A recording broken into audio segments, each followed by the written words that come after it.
Today siqhubeka kule ndaba yethu.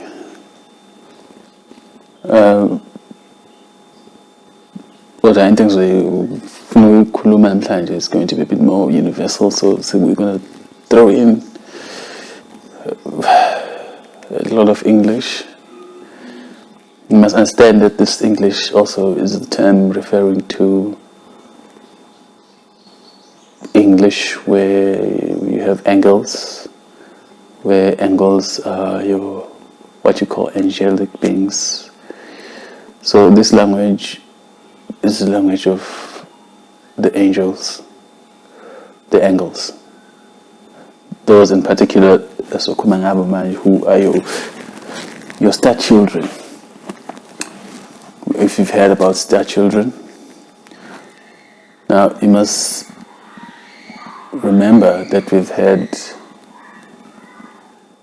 a dynamic where we had about 1, 2, 3, 4, 8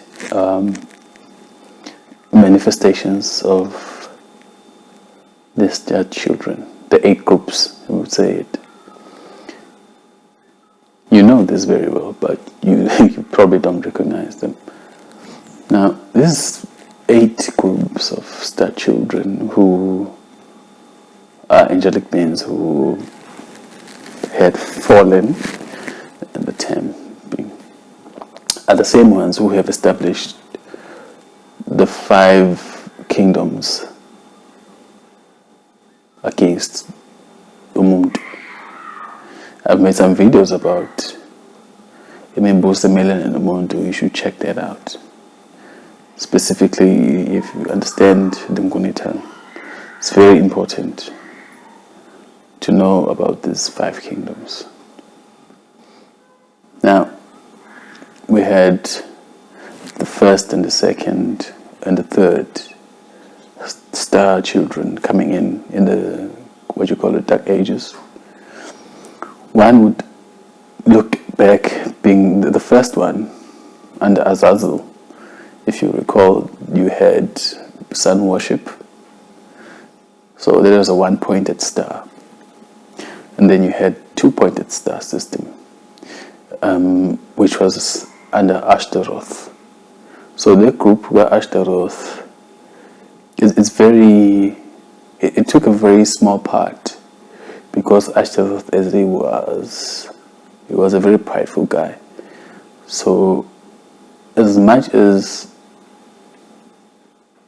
they had established these cults, Ashtaroth and Azazel were not appreciative of being worshipped, because they did not like man at all. Now you have to go back and understand that umuntu and his nature and his origin, where it comes from, and what his relationship with these angelic beings is.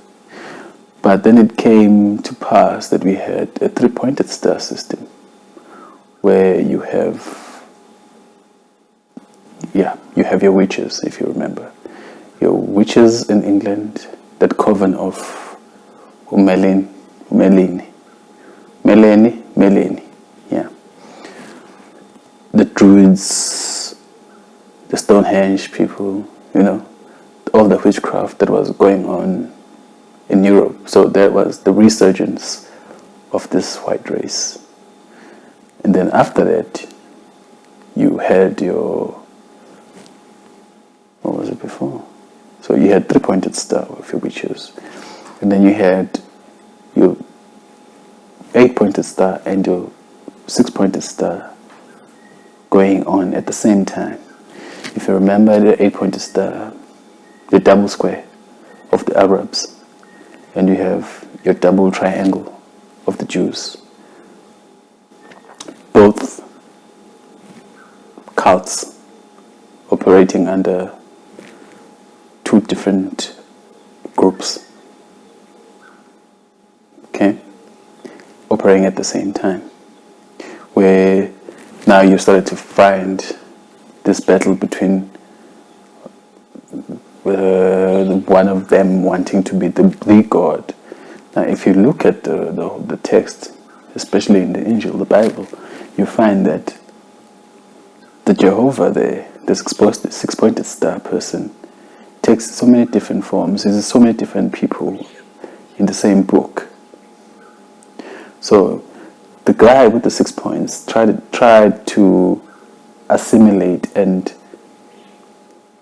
bring to one the different religions and claim himself to be the origin. And then the double square Muslim guy, he wanted to take a different direction, where he had established himself as that Ilah God of the fire. Yeah. So these two were at odds right in the beginning. Two different groups, two different kingdoms were fighting one another over dominance. But obviously you know that the double square of the Arabs was not popular at the time. The Jews were taking center stage. Now the other thing about the Arabs is that they were keeping their thing very much underground. Okay?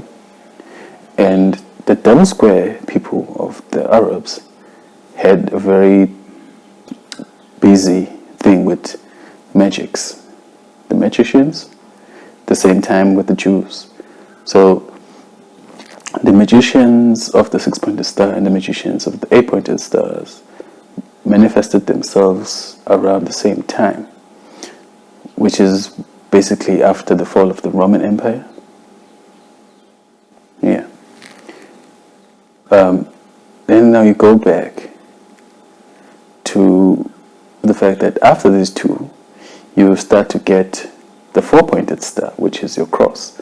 It looks like a cross, but if you draw it out nicely, you will see that it's a four-pointed star.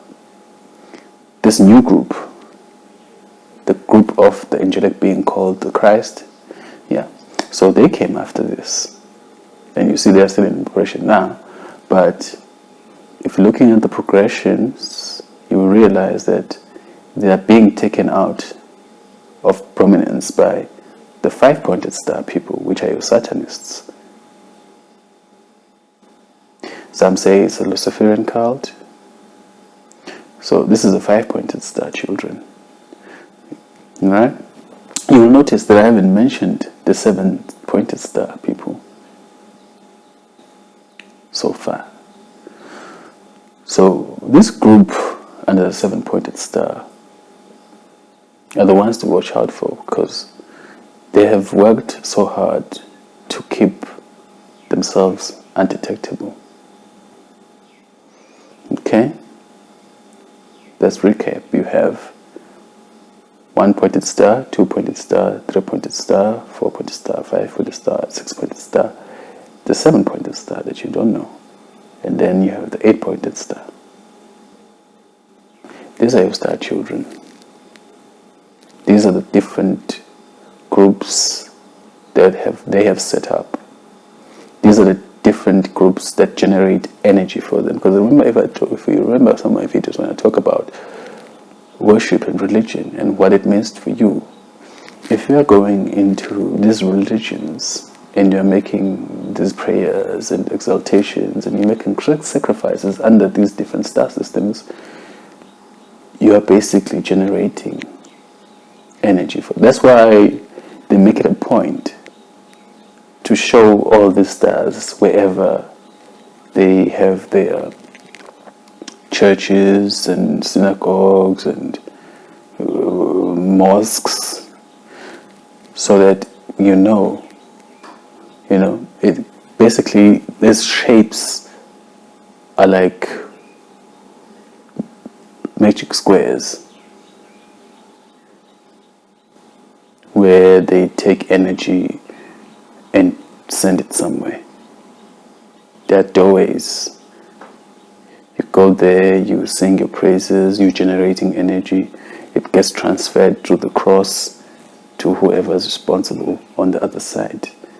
And they distribute this energy among themselves to sustain themselves and their children.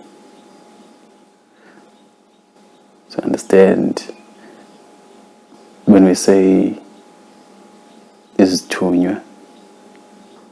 What we are talking about. We're talking about star children. And the star children are living among you. They're not somewhere in the stars, they're right here. All these cults they have developed on the planet, we know about them. You know about them, but you just don't recognize them. They're right in front of you, hidden in plain sight. And they're feeding off you.